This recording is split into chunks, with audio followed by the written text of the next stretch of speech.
নমস্কার বন্ধুরা, welcome back to my channel Labani's cook and ব্লগে সকলকে স্বাগত জানিয়ে আজকে একটা নতুন ভিডিওর সঙ্গে তোমাদের সঙ্গে হাজির আমি লাবণী। তো চলো নতুন ভিডিওটা শুরু করা যাক।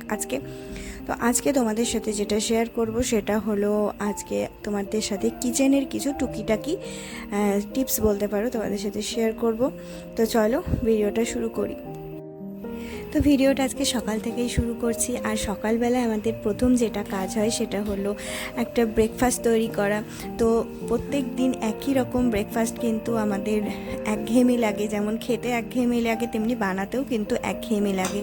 তো প্রত্যেক দিন আর কি ঘুরিয়ে ফিরিয়ে বিভিন্ন ধরনের ব্রেকফাস্ট ট্রাই করাটাও কিন্তু একটা ক্রিয়েটিভিটির মতো কাজ করে এবং সেটা বানাতেও যেমন ভালো লাগে খেতেও তেমনি কিন্তু ভালো লাগে। তো এই গরমকালে কিন্তু এই যে ইডলি যেটা বানাবো, তো ইডলির ব্যাটারটা কিন্তু গরমকালে বেশ ভালো, বাইরে রাখলেই ফার্মেন্টেশন হয় এবং কোনো ইনো টিনো কোনো কিছু দেওয়া লাগে না, খুব সুন্দর হয়। কিন্তু আমি আজকে একটুখানি দিলাম, কারণ ডালটা বাইরে রাখতে ভুলে গেছিলাম। চাল আর ডাল দুটো আলাদা আলাদা বেটেছিলাম এবং দুটোকে মিক্স করে বাইরে রাখতে ভুলে গেছিলাম। তো সেই কারণে একটুখানি খাবারের সোডা দিলাম, ইনো ব্যবহার করছিলাম না এখানে। তো ব্যাটারটা ভালো করে রেডি করে তারপরে যে ইডলি তৈরি করার যে পাত্র রয়েছে তার মধ্যে দিয়ে দিলাম।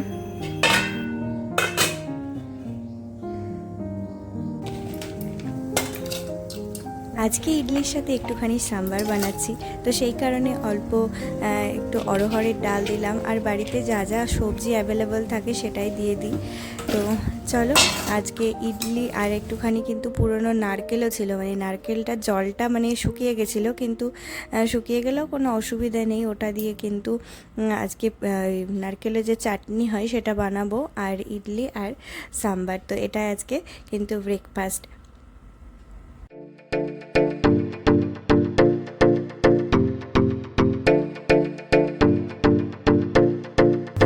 এদিকে ইডলিগুলো দেখো সেদ্ধ হয়ে গেছে, মানে 10-15 মিনিট মতো ঢেকে রেখেছিলাম, তারপরে খুলে দেখে একদম লিডটা হয়ে গেছে। একটুখানি যদি সন্দেহ থাকে যে হয়েছে কিনা, তো একটা কিন্তু স্পুন দিয়ে দেখতে পারো যে তার মধ্যে লেগে থাকছে কিনা। এভাবে চেক করে কিন্তু ইডলিটা চেক করে নিতে পারো তোমরা, যেভাবে আর কি কেক চেক করা হয় সেভাবেই। তারপরে ব্রেকফাস্ট করার পর খাওয়া দাওয়া করার পর দেখি ফ্রিজ দিয়ে অনেকটা জল গড়িয়ে গড়িয়ে পড়ছে। আমার ফ্রিজের একটা সমস্যা হয়েছে, সেটা হলো লাইটটা খারাপ হয়ে গেছে, লাইটটা জ্বলে না। আর হলো এই যে দেখতে পাচ্ছ যেটা দিয়ে ফ্রিজের যে বাড়তি জল যেগুলো গলে গলে বাইরে দিয়ে বেরিয়ে যায়, সেই রাস্তাটা কোনো কারণে ব্লক হয়ে গেছে। হয়তো আমার মনে হচ্ছে ওটা দুধ পড়ে যাওয়ার ফলে ফ্রিজের যে ট্রেটা দেখতে পাচ্ছ যেটার মধ্যে ডেয়ারি প্রোডাক্ট থাকে, তো ওখানে কিন্তু দুধ মাঝে মধ্যে পড়ে গিয়েছিল, তো সেগুলোতেই হয়তো ওই রাস্তাটাকে ব্লক করে দিয়েছে। এখন জলটা একদমই বাইরে দিয়ে বেরোচ্ছে না, এটা পুরোটাই ভেতর দিয়ে মানে সামনে দিয়ে চলে আসছে। তো এই সেলফগুলোর মধ্যে দিয়ে পুরো জলে ভর্তি হয়ে গেছে। তো তোমরা কিন্তু এরকমটা যদি সমস্যা হয় তোমাদের কারোর ফ্রিজে, তাহলে এরকম একটা বাটি লাগিয়ে রাখতে পারো। আমি যেটা করেছি, বাটিটাতে আধ ঘন্টা পরপরই চেক করতে হচ্ছে যে বাটিটা ভর্তি হয়ে যাচ্ছে, আর সেই জলটা ফেলে দিচ্ছি, তারপরে আবার নতুন করে বাটিটা এভাবে লাগিয়ে দিচ্ছি। তো এইভাবে করে করে জলগুলো কিছুক্ষণ লাগে, কয়েক ঘন্টা মানে 2-3 ঘন্টা এইভাবে জলটা বেরিয়ে যায় বাইরের। তো এই জলটাকে রান্না করতে করতে আর কি ফেলি আর কাজ করি। তো ভেজ মাঞ্চুরিয়ান হয়তো অনেকেই বানাও, তখন কিন্তু এই যে বাঁধাকপি যেটা কেটেছিলাম, বাঁধাকপি আর তার মধ্যে লবণ আর হলুদ দিয়ে আর গাজর ক্যাপসিকাম সব কিছু দিয়ে মেখে নেওয়ার পরে কি হয়, প্রচুর পরিমাণে জল বেরোয়। তো জলটা দেখো আলাদা করে নিয়েছি বাটিতে, সেই জলটা কিন্তু তোমরা কখনোই ফেলে দেবে না। সেই জলটা দিয়ে কিন্তু আটা মেখে সেটা দিয়ে রুটি বানিয়ে খেয়ে নিতে পারো, ওটা সবজিরই জল। তো ভেজ মাঞ্চুরিয়ান আজকের দুপুরের লাঞ্চে বানাচ্ছি, মানে রেগুলার তো কিন্তু ডাল ভাত খাওয়া হয় এবং খেতে খেতে একটা বোর এসে যায়, মানে ভালো লাগে না, একঘেয়েমি লেগে যায়। তো তখন কি মনে হয় যেন বাইরের খাবার খাই। তো বাইরের খাবার আমরা খুব কম খাই, বাইরের খাবার না খাওয়াটাই ভালো। এক গাদা পয়সা লেগে যায় আর তারপরেও খাবারটা অতটা ভালো হয় না। তো বাড়িতেই নতুন কিছু ট্রাই করতে কিন্তু বেশ ভালো লাগে। তো আজকে ভেজ মাঞ্চুরিয়ান আর একটুখানি ফ্রাইড রাইস বানিয়েছিলাম, আর কিছুটা ডাল বেঁচে গেছিলো, তো তার পকোড়া বানিয়েছিলাম।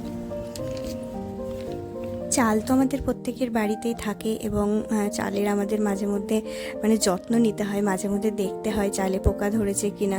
তো বিশেষ করে যে ধরনের চাল আমরা খেয়ে থাকি এখনকার দিনে, যেগুলো মেশিনে আনা হয় বা কিছু কেমিক্যাল দেওয়া থাকে, যে কারণে খুব সহজে কিন্তু পোকা ধরে যায় না।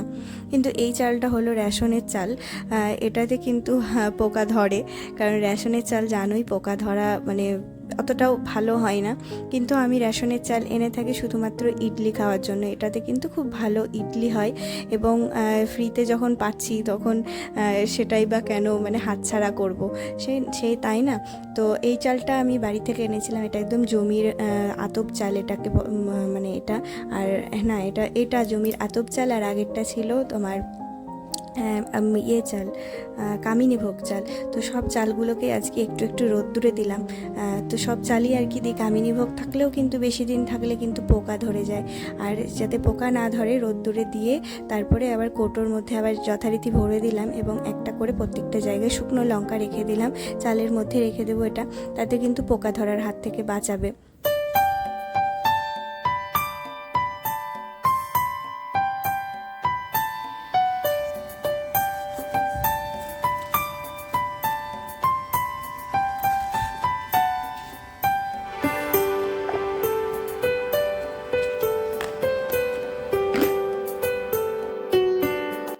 শাক পাতা কিন্তু রান্না করতে বেশ ভালো লাগে এবং অনেকটা সময় একটা লাগে। তো ব্যস্ততম জীবনে কিন্তু শাক পাতা নিয়ে একটা সব সমস্যা হয়ে যায়। তো শাক পাতা যখনই এনে থাকি আমি বাজার থেকে, তখনই কিন্তু আগের দিন তার প্রিপারেশন করে রাখি, তাহলে কাজ অনেকটা ইজি হয়। তো আগের দিন সব কাজ আমার করা হয়ে গেছে। তারপরে এই শাকগুলো আমি লাউ শাক এনেছিলাম বাজার থেকে। তো লাউ শাক ভীষণ ভালো লাগে খেতে। তো ডালের বড়া দিয়ে করি কখনো, আর না হলে এমনিও খেলেও মানে কিন্তু ভালো লাগে। তো লাউ শাক বাছা এবং ধোয়াটা বেশ জটিল হয়ে যায়, তখন আমি কি করি, প্রত্যেকটা পাতাগুলোকে এভাবে ছিঁড়ে নিই আর এই ডালগুলোকে আলাদাভাবে ধুয়ে নিই, আলাদাভাবে ধুয়ে আলাদাভাবেই ডালগুলো কাটি আর পাতাগুলোকেও আলাদাভাবে কেটে নিই। তাতে কিন্তু কাজটা অনেক সোজা হয়। আর কেটে আগের দিন রেখে ফ্রিজে স্টোর করে রেখে দিই, যাতে পরের দিন কিন্তু সহজেই এবং তাড়াতাড়ি রান্না করতে পারি।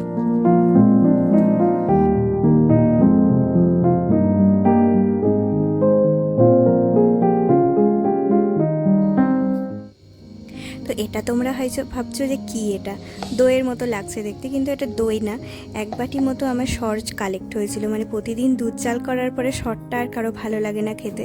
তো সেটা জমা করে করে ফ্রিজে স্টোর করে রাখার পরে অনেকটা পরিমাণ যখন হয়ে যায়, তখন সেটা দিয়ে কিছু করব ভাবি। তো 2-3 বার আমি জমা করার পরে 2বার আমি ঘি বানাতে গেছিলাম সর থেকে, তো 2বারই আমি ফেল করেছি। ইউটিউবে অনেক ভিডিও দেখে দেখে আমি বানানোর চেষ্টা করেছিলাম, কিন্তু বানাতে পারিনি। তারপর আমি ভাবলাম যে এটা হয়তো প্যাকেটের দুধ, যার মধ্যে থেকে মাখনের ভাগটা তো তুলেই নেওয়া হয়, তো সেই কারণে হয়তো এটা থেকে ঘি তৈরি হবে না। তো তারপরে আমি এটা দিয়ে একটা অন্য কিছু বানানোর চেষ্টা করলাম।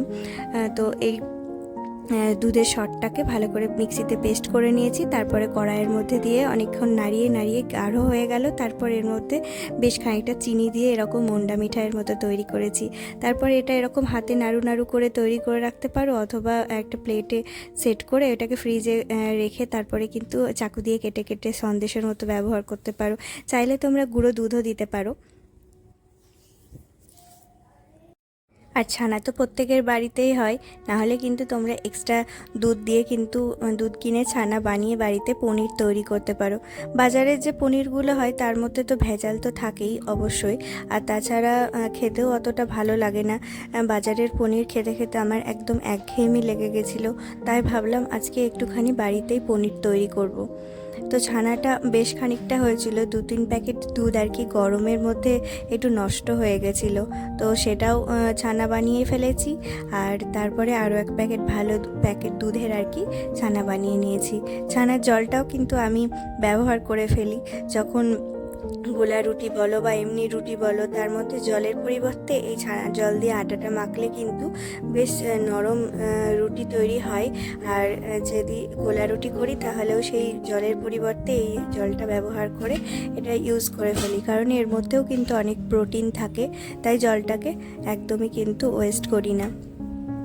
এবারে ছানাটাকে খুব ভালো করে হাত দিয়ে দোলে দোলে চটকে, যেভাবে সন্দেশ তৈরি করার আগে আর কি ছানাটাকে প্রিপেয়ার করতে হয়, তো সেইভাবে কিন্তু ছানাটাকে আমি মেখে নেব খুব ভালো করে।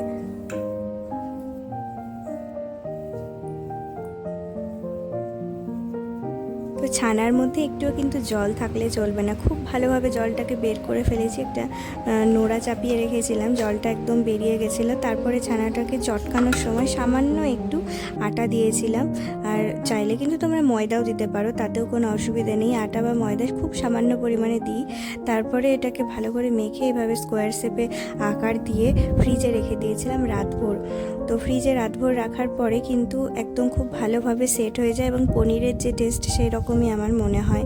আর সাথে সাথে করলে পনিরটা মানে ভেঙে যাওয়ার সম্ভাবনা থাকে, খুব ভালো মতো সেট হয় না।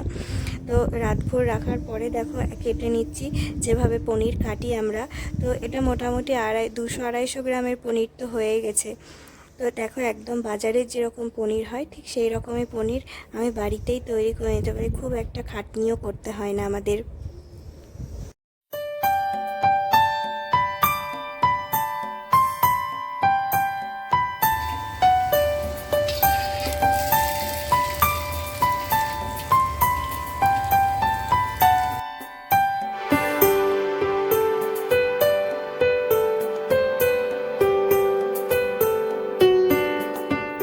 আমরা কিন্তু বাড়িতে আটা কিনে নিয়ে আসি। আমি বিশেষ করে প্যাকেটের আটা খেতে পছন্দ করি না, আমাদের এখানে একটা মিল রয়েছে, তো মিল থেকে আটা বেশিরভাগ সময় আমি নিয়ে আসি।